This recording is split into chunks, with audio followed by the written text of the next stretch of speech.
기도하겠습니다. 하나님 아버지,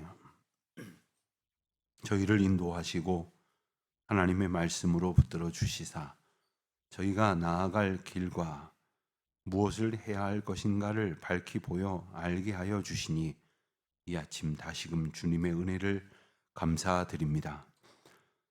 저희가 마음의 소원을 품고 애쓰는 일들이 하나님의 뜻 가운데에 있도록 늘 저희의 생각도 마음도 주장하여 주시는 주님, 저희가 이 아침에도 여러 가지 마음의 소원을 품고 그것을 기도의 제목으로 삼고 주 앞에 나왔습니다마는 하나님의 말씀을 통하여 일러주시는 그 주님의 뜻 앞에 밝히 비추어 주의 인도하심 앞에 합당한 것이라면 저희들이 어려움 가운데 있더라도 꼭 붙들게 하여 주시옵시고, 그렇지 않은 것이라면 주님께서 저희들을 주장하여 주셔서 저희의 마음의 생각 속에 흔적조차 남지 않도록 주님 저희를 온전히 다스리시고 붙들어 주시기를 기도드립니다. 저희의 기억도 주님의 것이 되어지는 줄 믿습니다. 하나님께서 다스리시는 것이 되게 하여 주시옵소서. 하나님, 저희들은 연약하여서 이전에 있었던 많은 일들을 추억하면서도 그것이 오늘 저희를 넘어뜨리고 또 상하게 하며 고통 가운데에 상처로 헤매게 만드는 일들이 참 많이 있습니다. 하나님, 그러한 아픔 속에서 더 이상 헤매지 않도록 주님 도와주시옵시고, 잊혀져야 할 것들은 잊혀지는 은혜를, 또 하나님께서 주시는 기쁨과 소망으로 채워지는 가운데에 바른 기대를 품고 살아가는 저희들이 되게 하여 주시기를 기도드립니다. 주님, 꼭 기억해야 할 것들도 있을 것입니다.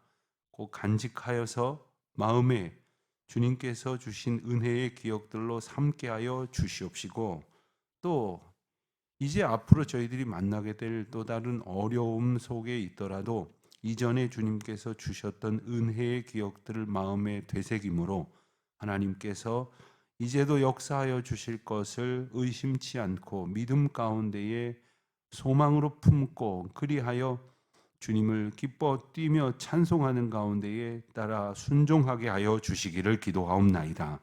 교회의 머리이신 주님, 저희 교회에도 하나님께서 지난 45년의 역사 가운데에 참으로 기쁘고 복되고 감사한 기억들을 많이 주셨습니다.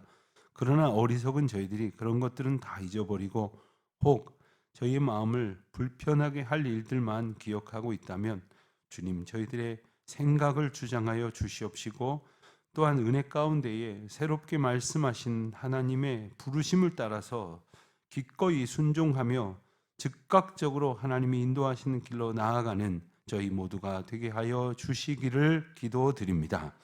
하나님, 저희들은 세상의 속성을 따라 살려고 하는 그런 나쁜 버릇들이 있습니다. 또 세상의 풍조에 휩쓸리고 많은 연약함이 있습니다. 주님, 저희를 불쌍히 여겨 주시옵소서. 날마다 하나님의 법도에 붙들린 바가 되게 하여 주시기를 기도드립니다. 하나님의 때를 살아가게 하여 주시옵시고 하나님의 방법만을 소원하게 하여 주시옵소서. 그리하여 이 세상에 속한 것들로 낡아지고 죽어지는 채로 살아가는 것이 아니라 언제나 생명력 있고 운동력 있고 좌우에 날선 검과 같은 살아있는 하나님의 말씀 붙들고 늘 순종하며 늘 소망 가운데에 걸어가는 저희들이 되게 하여 주시기를 기도드립니다. 하나님, 저희들이 성도들과 함께 만나고 교통하고 교제할 때에도 성령님께서 늘 함께 하시는 시간들로 살게 하여 주시기를 기도드립니다. 그저 나와 너가 만나는 것이 아니라 하나님 앞에서 저희가 하나가 되게 하여 주시옵시고, 그렇게 되기 위해서 성령께서 언제나 함께 하시는 그러한 가정들, 그러한 구역, 선교회, 또 크고 작은 모임들이 되게 하여 주시기를 기도드립니다. 하나님, 새해에는 저희 교회에 여러 가지 사랑의 교제가 참 많아졌으면 좋겠습니다. 말씀을 두고 모이는 자리가 많아졌으면 참 좋겠습니다. 함께 손 붙들고 기도하는 자리들이 많아졌으면 참 좋겠습니다. 함께 세상의 삶을 기꺼이 나누되 예수 그리스도께서 주신 소망으로 세상을 살아갈 수 있는 믿음의 동반자들이 되게 하여 주시옵소서. 그러기 위하여 믿음 안에서 하나 되는 기쁨으로 충만케 하여 주시옵시고 모이기를 힘쓰고 서로를 사랑으로 용납하며 섬기는 것이 가장 큰 즐거움이요 감격이 되게 하여 주시기를 기도드립니다. 하나님, 코로나 3년여의 그 시간을 지나고 저희들은 알게 모르게 뭔가 불편한 거리들을 두는 것이 마치 익숙해진 것처럼 그렇게 개선할 생각도 없이 살았던 모습들이 참 많이 있었습니다.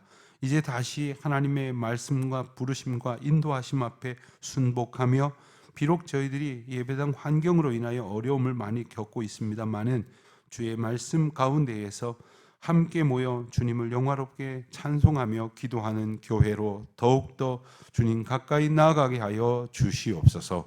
주님, 오늘도 하나님의 은혜 가운데 모이는 모임마다 함께 하여 주시옵시고 특별히 방학 중에도 모이기를 힘쓰는 구역들을 축복하여 주시옵시고 성도들이 서로를 돌아보며 사랑으로 교통하는 자리에서 하나님의 역사가 나타나게 하여 주시옵소서. 저녁 기도회로 모이는 시간까지 또 이제 첫 주일 여러 모양으로 준비하고 수고하는 많은 주의 종들 가운데도 하나님 함께 하옵시며 특별히 이번 주일 새 학년에서 첫 주일을 맞는 우리 교회 학교 우리 어린이들과 학생들 그리고 새로운 학생들을 또 가르쳐 인도하는 우리 선생님들에게 하늘의 신령한 은혜와 땅의 아름답고 복된 것들로 늘 그득하게 하여 주시기를 기도드립니다. 아버지 하나님, 오늘도 주의 말씀 붙들기를 원하오며 우리 주 예수 그리스도의 이름으로 기도하옵나이다. 아멘. 마가복음 2장 13절부터 22절까지의 말씀을 봉독하겠습니다. 마가복음 2장 13절부터 22절의 말씀을 봉독합니다. 예수께서 다시 바닷가에 나가심에 큰 무리가 나왔거늘 예수께서 그들을 가르치시니라. 또 지나가시다가 알페오의 아들 베레위가 세간에 앉아 있는 것을 보시고 그에게 이르시되 나를 따르라 하시니 일어나 따르니라. 그의 집에 앉아 잡수실 때에 많은 세리와 죄인들이 예수와 그의 제자들과 함께 앉았으니 이는 그러한 사람들이 많이 있어서 예수를 따름이로라. 바리새인의 서기관들이 예수께서 죄인 및 세리들과 함께 잡수시는 것을 보고 그의 제자들에게 이르되 어찌하여 세리 및 죄인들과 함께 먹는가? 예수께서 들으시고 그들에게 이르시되 건강한 자에게는 의사가 쓸데없고 병든 자에게라야 쓸데있느니라. 나는 의인을 부르러 온 것이 아니요 죄인을 부르러 왔노라 하시니라. 요한의 제자들과 바리새인들이 금식하고 있는지라. 사람들이 예수께 와서 말하되 요한의 제자들과 바리새인들의 제자들은 금식하는데 어찌하여 당신의 제자들은 금식하지 아니하나이까? 예수께서 그들에게 이르시되 혼인집 손님들이 신랑과 함께 있을 때에 금식할 수 있느냐? 신랑과 함께 있을 동안에는 금식할 수 없느니라. 그러나 신랑을 빼앗길 날이 이르리니 그 날에는 금식할 것이니라. 생배 조각을 낡은 옷에 붙이는 자가 없나니 만일 그렇게 하면 기운 새 것이 낡은 그것을 당기어 헤어짐이 더하게 되느니라. 새 포도주를 낡은 가죽 부대에 넣는 자가 없나니 만일 그렇게 하면 새 포도주가 부대를 터뜨려 포도주와 부대를 버리게 되느니라. 오직 새 포도주는 새 부대에 넣느니라 하시니라. 아멘. 오늘 말씀에 보면 예수님께서 다시 바닷가에 나가셨다 했습니다. 다시라는 표현을 굳이 쓴 것은 1장에서 우리가 본 것처럼 예수님께서 바닷가, 여기서 바닷가는 갈릴리 호숫가를 말하는데 이스라엘 사람들은 갈릴리 호수를 바다처럼 그렇게 여겼기 때문에 이제 그들의 인식을 따라서 바닷가라고 막아는 표기를 한 것입니다. 바닷가에 다시 나가셨다고 했습니다.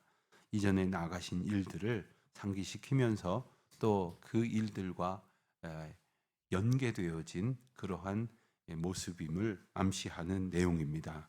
큰 무리가 나왔다고 했는데 여기서 큰 무리라고 번역된 말은 다른 말로 바꾸면 거의 모든 이라는 뜻이 됩니다. 그러니까 모일 수 있는 사람들은 다 나왔다.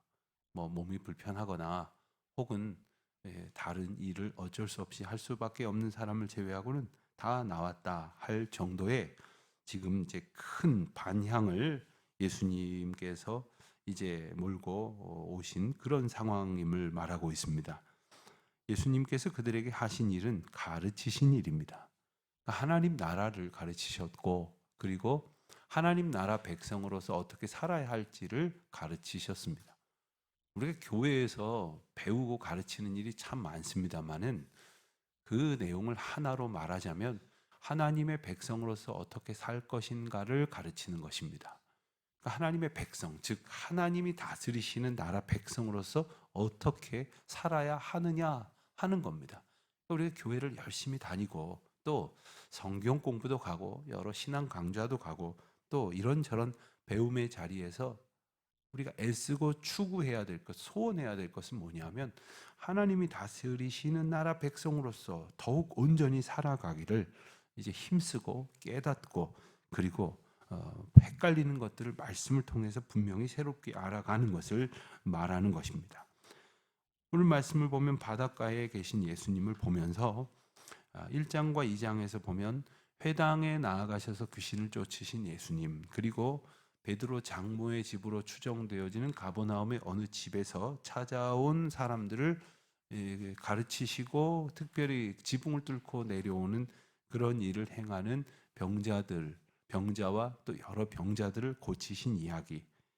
그러고 오늘은 다시 바닷가에서 가만히 보면 회당이며 집이며 바닷가며 사람들이 모이는 곳곳에 예수님께서 가셨습니다. 예수님께서는 사람들의 삶의 자리로 나아가셨다는 것입니다. 우리도 예수 그리스도의 삶을 살아간다고 하는 것은 사람들 가까이의 삶의 자리에서 그들을 돌아보고 그들을 사랑으로 중보하고 격려하는 그러한 삶을 또한 살아가야 할 것이겠습니다. 오늘 말씀 14절에 보면 또 지나가시다가 레위가 세관에 앉아 있는 것을 보셨다 했습니다. 알페오의 아들 레위는 이제 마태라는 이름을 새로이 받습니다. 그런데 그가 이제 예수님께로부터 받은 이름 전에 가지고 있었던 이름은 누구의 아들 레위. 당시에 누구의 아들이라는 말은 아주 중요한 그를 설명하는 것입니다. 그의 모든 배경을 설명하는 것이라고 말할 수가 있겠습니다. 오늘날은 그렇지 않지만 예전에는 아버지가 어떤 일을 하면 아들도 대체로 그런 일을 하고 또 아버지가 어떤 사람이면 대체로 그러한 삶의 경향을 가지고 있다고 볼 수 있었기 때문입니다.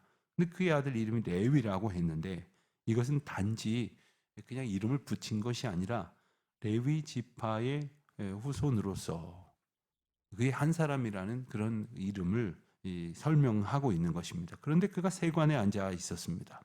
세리는 우리가 복음서에 보면 여러 구절에서 우리가 알 수 있고 특히 유명한 삭개오의 이야기에서 보듯이 세리는 이스라엘 백성들에게 있어서 참 경멸의 대상이었습니다. 그러니까 이스라엘 백성들의 것을 빼앗아서 자기 배를 쥐하고 또 로마 통치권자들에게 빌붙어서 자기 만족을 극대화하려는 사람들. 그래서 이스라엘 백성들로부터는 참으로 멸시와 그리고 무시를 당할 수밖에 없는 그러한 존재들이었습니다. 그런데 어떻게 제사장의 후손이 될 레위가 세관에 앉아 있을까? 참 그 내용을 우리가 다 알 수 없지만 참 딱한 사정이 아닐 수 없습니다. 그에게 말씀하셨습니다. 나를 따르라 하시니 일어나 따르니라. 1장에서 예수님께서 바닷가에서 베드로, 안드레, 야고보, 요한 네 사람을 부르신 이야기에 이어서 두 번째 제자들을 부르신 이야기가 나오는데 이때에도 예수님께서 주권적으로 택하시고 부르시고 그리고 즉각적으로 순종한 그런 도식이 등장을 합니다. 예수님께서 부르셨는데 어떤 반응을 보일까를 생각을 해본다면 아마 여러분들이라면 어떻게 하실런지 한번 생각을 해보시겠습니다. 그런데 그런 생각할 것 없이 우리는 날마다 말씀을 통해서 부르시는 이 주님을 경험을 합니다. 말씀을 통해서 우리에게 인도하시는 것을 경험을 하는데 과연 우리는 어떻게 반응하고 있는가를 생각해 보지 않을 수 없을 것입니다. 15절 이하에 보면 다른 장면이 펼쳐집니다. 그의 집에 앉아 잡수실 때 그의 집은 이제 아마도 이제 세리 레위의 집이다 이렇게 봐야겠죠. 그 집에서 식사를 초대한 상황이 되었습니다. 많은 세리와 죄인들이 예수와 그의 제자들과 함께 앉았다 했습니다.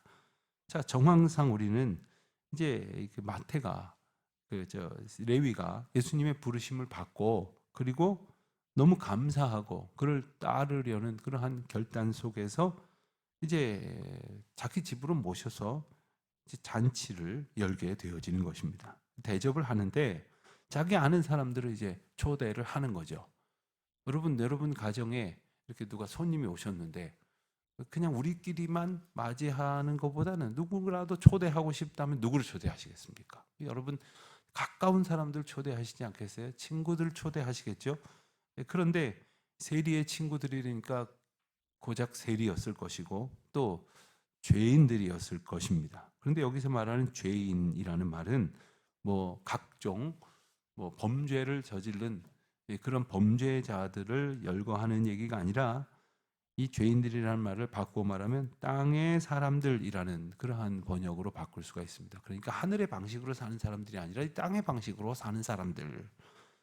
그들이 바로 레위 곁에 있었습니다. 그래서 그들이 함께 초대를 받아서 와 있었고 그리고 예수님과 예수님을 따르던 제자들이 함께 있었습니다. 흥미로운 것은 마가복음을 기준으로 했을 때 제자라는 표현이 본문 15절에서 처음 등장을 합니다. 그러니까 예수님과 예수님을 따르는 사람들을 정의를 하기를 제자들이다. 이 제자들이라는 말은 두 가지 의미가 함께 있습니다. 가르침과 배움이 존재하는 관계를 말하기도 하고 그리고 이끔과 따름이 있는 그러한 관계를 말합니다. 그러니까 예수님과 함께 있는 사람들은 예수님께로부터 배우고 예수님의 가르침을 따라 따르는 사람들이었다. 우리가 어떤 사람들인가를 또 생각을 해보지 않을 수 없죠. 우리가 제자도라는 얘기도 하고 그리고 예수님의 제자로 살겠습니다라고 말하는데 그러려면 예수님께 배워야 되고 예수님을 따라야 하는 것이 우리 가운데 날마다 되새겨져야 하겠습니다. 16절부터는 그 상황 속에서 야기된 한 가지 논쟁을 이야기합니다. 그것은 바로 바리새인들의 서기관들이 제기한 문제들입니다. 어찌하여 이제 세리와 죄인들과 함께 먹는가? 어찌하여 저들과 어울리는가라는 것입니다. 이것을 바꿔 말하면 정결법 논쟁이라고 제목을 붙일 수가 있겠는데 정결법에 있어서 세 가지 중요한 어떤 핵심적인 기준이 있다면 이것은 주로 이제 먹는 것과 관련이 있는데 무엇을 먹느냐가 한 가지 이슈입니다. 그래서 부정한 것을 먹으면 이건 뭐 정결법에 걸리는 거죠. 두 번째는 어떻게 먹느냐는 겁니다. 예를 들어서 구워 먹어야 될 건 구워 먹고 그리고 피채 먹지 말아야 될 것은 피채 먹지 말아야 되고 그리고 먹어야 될 것과 먹지 말아야 될 것을 가려서 이렇게 먹는 것의 방법을 정하신 대로 먹는 것이 두 번째 이슈라고 하면 누구와 먹느냐가 바로 세 번째 이슈입니다. 그러니까 뭔가를 먹는다고 하는 것은 어떤 의미가 있냐면 바로 하나님께서 주신 것을 함께 먹으면서 함께 기뻐하는 것입니다. 여러분 누가 길거리에서 뭘 줬다가 시식인 줄 알고 먹었더니 그게 기가 막히게도 이 마약 음료여가지고 큰 사회적으로 파장을 일으킨 적이 최근에 멀지 않은 우리 강남에서 있었지 않습니까? 누가 이렇게 뭘 주는데 이게 뭔 줄 알고 아무거나 받아 먹을 수 있겠습니까? 요즘 그렇게 각박한 시대가 되었는데 사실 이제 누군가와 뭘 함께 먹는다고 하는 것은 이 사람을 전적으로 믿는 것을 의미하는 거예요. 그 사람이 차려준 것을 이렇게 먹는 거죠. 어떤 때 제게 누가 이렇게 뭔가 대접을 하느라고 차나 무슨 뭐 이렇게 간단한 뭐 다과나 이런 것을 대접을 하는데 저를 위한다고 하시는 거겠지만 혼자만 먹으라고 이렇게 주면 이 사람을 못 믿어서가 아니라 아주 민망한 상황이 되지 않습니까? 같이 드시죠? 아닙니다. 목사님만 드십시오. 같이 드시죠. 그럴 때 제가 이런 농담을 합니다. 아, 여기 뭐가 들었는 줄 알고 나만 먹으라 그럽니까? 그거 웃자고 하는 소리를 하곤 하는데, 여러분 당시 상황 가운데에서는 얼마든지 그 무엇을 누구와 어떻게 먹느냐의 문제로서 이 정결법의 문제로 언제든지 시비가 걸릴 수 있었는데, 예수님께서 바로 지금 누구와 먹느냐의 문제로 시비가 걸리게 된 것입니다. 예수님께서 대답하십니다. 17절에 보면 건강한 자에게는 의원이 쓸데없고, 이 말씀은, 이 표현은 당시에 아주 일반적으로 알려진 그러한 잠언입니다. 병든 자에게야만 쓸모가 있다 하는 겁니다. 그러면서 나는 의인을 부르러 온 것이 아니라 죄인을 부르러 왔다. 그러니까 예수님이 오신 어떤 그 목적성에 대해서 분명히 말씀하시는 거예요. 나는 죄인을 부르러 왔고 죄인의 죄의 문제를 해결해 주러 왔다. 이것이 예수님의 메시지입니다. 18절에 가서 보면 또 다른 논쟁이 등장을 합니다. 그걸 이름 붙이자면 금식 논쟁입니다. 앞서는 먹는 것 때문에 논쟁이 됐다면 이제 18절부터는 금식하는 것이 문제가 됩니다. 뭐라고 문제 제기를 합니까? 요한의 제자들과 바리새인이 금식하고 있었는데 사람들이 와서 왜 저 사람들은 금식하는데 당신들은 금식하지 않습니까? 예수님과 예수님의 제자들이 금식을 하지 않고 있었나 봅니다. 이것은 당시 어떤 시점 딱 잘라서 그 시점의 상황을 말하는 것이 아니라 꽤 어느 정도의 시간 동안 이 관행적으로 보여줬던 행동들을 모아가지고 와서 이야기를 한 겁니다. 그런데 18절에 보면 사람들이 예수께 와서라고 표현이 되어져 있는데, 이 말은 이 예수님과 한판 시비를 붙어보려는 논쟁적 이슈를 가지고 일부러 찾아왔다는 거예요. 그러니까 이 정도면 한번 따져볼 만하다. 이 정도면 곤경에 처하게 할 수 있겠다라고 생각을 가지고 의도적으로 왔다는 거죠. 예수님께서는 이런 악의적인 질문 앞에서도 예수님의 본질적 사역의 아이덴티티를, 그 정체성을 분명히 말씀을 하십니다. 19절입니다. 혼인집 손님들이 신랑과 함께 있을 때 금식할 수 있느냐? 혼인집 손님들이 신랑과 함께 있을 때라는 말은 혼인잔치 가운데 있다는 거죠. 혼인잔치는 기쁘고 행복한 일이고 잔치를 벌이고 함께 음식을 나눌 만한 일인데 금식할 필요가 없는 거죠. 금식해서는 어색한 것이죠. 그런 상황이라고 하는 것을 분명히 말씀하시는 거예요. 하나님의 나라, 백성이 하나님과 연합한 삶을 사는 것을 성경은 종종 이제 혼인 관계를 통해서 비유를 합니다. 하나님께서 우리 가운데에 오신 예수 그리스도는 신랑 대신 예수시고 우리는 신부가 된 교회다. 이런 표현을 또한 사용을 하기도 합니다. 그러니 신랑 대신 예수님과 연합한 삶을 살아가는 것이 금식할 이유가 되지 않는데, 왜 금식을 운운하느냐? 그러면 예수님과 함께하는 그 삶에 대한 기쁨을 알지 못하는 것이다 라는 것입니다. 이제 머지않아 사순절이 시작이 될 텐데, 사순절을 계산할 때에 이제 부활절, 그러니까 춘분, 우리로 말하면 한 3월 한 20일에서 21, 2일 정도의 사이가 될 때 있는 춘분이 지난 첫 번째 만월, 보름달, 춘분 후 보름달이 지난 첫 번째 주일이 부활절입니다. 그러니까 부활절이 음력에 따라 결정이 되니까 조금씩 변동이 되는 겁니다. 왜 부활절은 항상 이렇게 달라지느냐 하는데, 그날로부터 거꾸로 역산을 해갖고 40일이 되는 날이 수요일인데 그날을 제의 수요일이라고 부르고 그날부터 사순절을 계산을 합니다. 그런데 우리가 기억해야 될 것은 그 가운데 있는 주일은 계수하지 않습니다. 그러니까 주일은 사순절에 포함이 되지 않습니다. 예수님의 고난과 예수님이 당하신 그 어려운 일들을 그 슬픔 가운데에 목도하는 그 날들이 아니라는 거예요. 왜 그렇습니까? 주일 자체가 부활의 날을 기념을 하는 것이기 때문에 그렇습니다. 신랑 되신 예수 그리스도와 연합한 기쁨의 잔치 날을 기념하는 것이기 때문에 그렇습니다. 그런데 20절에 보면 금식할 때가 있기는 하다는 사실을 분명히 짚어주십니다.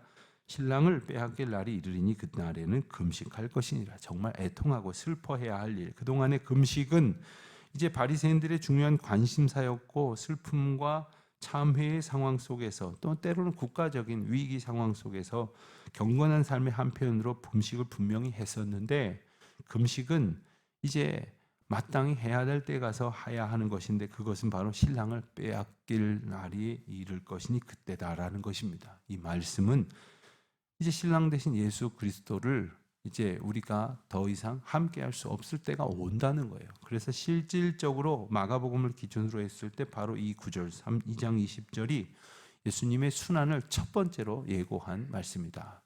보통의 경우는 마가복음을 기준으로는 8장에 가서 또 마태복음을 기준으로 해서 16장에 가서 베드로의 신앙 고백이 있은 다음에 첫 번째로 베드로가 이제 칭찬을 받다가 갑자기 또 야단을 맞죠. 그리고 나서 첫 번째로 예수님께서 내가 이제 나중에 있어질 일들이 이런 일이 있다라고 그 순환과 십자가 죽음을 예고하시는 것을 첫 번째 순환 예고로 봅니다만은 넓은 의미에서 본다면 바로 20절이 바로 예수님께서 순환 당하실 일이 있을 것이라는 암시라고 말할 수 있습니다. 그러면서 21절, 22절을 우리가 잘 아는 두 가지 경구적인 비유를 보여줍니다.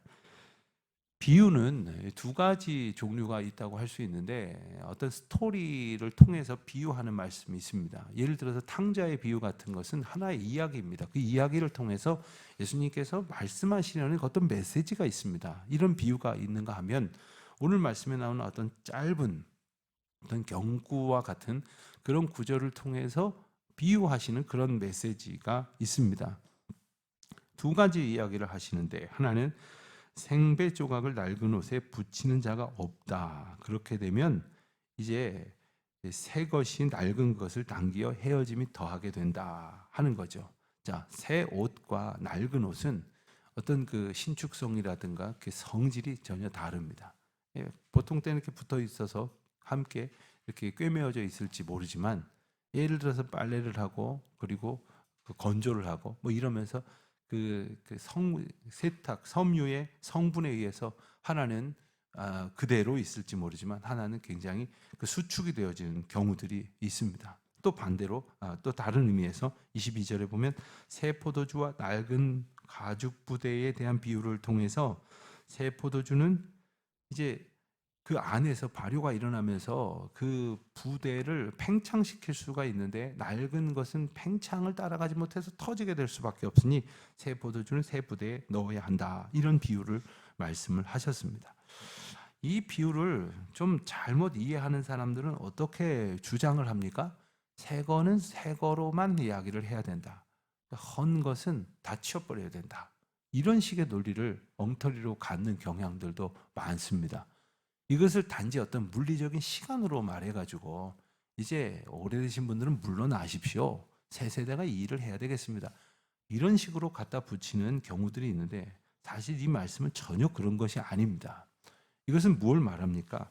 하나님의 나라에 대해서 이야기하고 있는 것입니다. 그러니까 하나님의 나라, 즉 생명력 있는 하나님의 나라의 주권을 의지하며 살아가는 사람들과 그렇지 않는 사람들의 삶의 모습을 이야기하는 것입니다. 그래서 우리가 하나님께서 주신 그 생명력의 방식으로 살아가야 하는데 여전히 낡은 것으로 살아간다면 우리는 터져버리고 찢어져 버리고 말 수밖에 없다는 것입니다. 그럼 우리가 이 세상에서 우리가 생각하는 어떤 기준이 때라는 것일 때가 많아요. 그러니까 이쯤 되면 됐다. 이만하면 됐다. 이제는 좀 들어줄 때가 되지 않았느냐. 뭐 이런 생각을 가지면서 사람들한테 요구하기도 하고 심지어 하나님 앞에 기도할 때도 하나님 이제는 좀 들어주실 때가 되지 않았습니까? 뭐 이렇게 기도할 때가 있는데 사실 그것은 다 사람들이 생각하는 사람들의 때입니다. 자기들이 정해놓고 뭐 일주일, 한 달, 열흘, 뭐 1년 그러니 때가 됐다 이렇게 생각할지 모르지만 하나님의 때는 뭐냐면 하나님이 다스리시는 그 상황에 합당하여졌을 때, 다시 말하면 하나님의 카이로스가 임했을 때가 하나님의 역사가 이루어지는 것이라는 말입니다. 크로노스적인 세상의 시간으로 살아간다면 우리는 늙어질 수밖에 없고 낡아질 수밖에 없습니다. 그러나 하나님께서 다스리시는 카이로스의 때를 살아가게 된다면 언제나 우리는 하나님께서 주시는 새로움의 은혜, 새로운 능력, 새로운 소망을 가지고 살아가게 된다는 것이죠. 하나님께서 우리 가운데 오신 것은 이 낡아지고 늙어져가지고 그저 헤어지고 터져버릴 수밖에 없는 그런 세상의 방식을 가지고 살아가기 쉬운 인생들에게 예수 그리스도께서 우리 가운데 오심으로 날마다 기쁨의 잔치를 벌일 수 있고 그리고 날마다 새로운 능력을 통해서 생명력을 얻어서 그 어떠한 상황 속에서도 하나님의 은혜를 누릴 수 있게 하신다라는 말씀인 것입니다. 그러므로 오늘 우리 다시 우리가 과연 하나님의 인도하심 가운데 살고 있는가를 마음 깊이 새기고 그 뜻 가운데 순복하며 나아가는 새로운 은혜를 주신 하나님의 은총 가운데 새로운 기쁨으로 충만하신 우리 모두가 되시기를 축원드립니다. 하나님 아버지 감사합니다. 날마다 우리를 새롭게 하시는 생명의 주님, 저희를 오늘도 온전히 주의 생명의 능력으로 다스려 주시옵소서. 예수님의 이름으로 기도드립니다. 아멘.